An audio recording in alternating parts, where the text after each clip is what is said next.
चला, एका तरुण इनोव्हेटरची ही अविश्वसनीय गोष्ट जाणून घेऊया. विचार करा, एका मुलाचं वय आहे फक्त 13 वर्षे आणि तो आपल्या कंपनीचं व्हॅल्युएशन सांगतोय तब्बल 12 कोटी रुपये. हे सगळं घडलं आपल्या सर्वांच्या आवडत्या शो शार्क टँक इंडियामध्ये. त्याचं नाव आहे जयवर्धन त्यागी. गाझियाबादचा हा मुलगा खरंच एक यंग जीनियस आहे. पण त्याची ही क्रांतिकारी आयडिया नक्की होती तरी काय? सोप्या भाषेत हे एक AI प्लॅटफॉर्म आहे जे अवघड मेडिकल रिपोर्ट्स एकदम सोपे करून देतं. म्हणजे फक्त स्कॅन्स अपलोड करायचे, AI डेटा तपासणार आणि सोपा रिपोर्ट तयार होणार. यामागचा उद्देश एकच, आरोग्यविषयक माहिती सगळ्यांसाठी सोपी करणं. चला आता बघूया त्याच्या पिचमधले आकडे काय सांगतात. त्याने शार्क्सकडे मागितले होते 60 लाख रुपये. आणि त्या बदल्यात तो आपल्या कंपनीची 5% इक्विटी द्यायला तयार होता.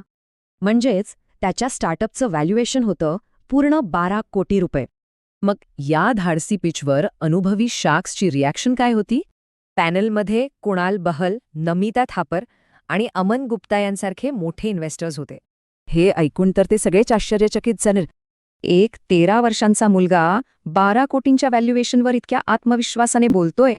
हे पाहून शार्क टँकच्या सेटवर अक्षरशः टाळ्यांचा कडकडाट झाला.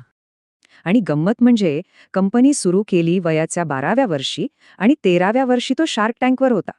यावरून एकच गोष्ट सिद्ध होते, आयडिया आणि जिद्द असेल तर जग तुम्हाला सलाम करतं.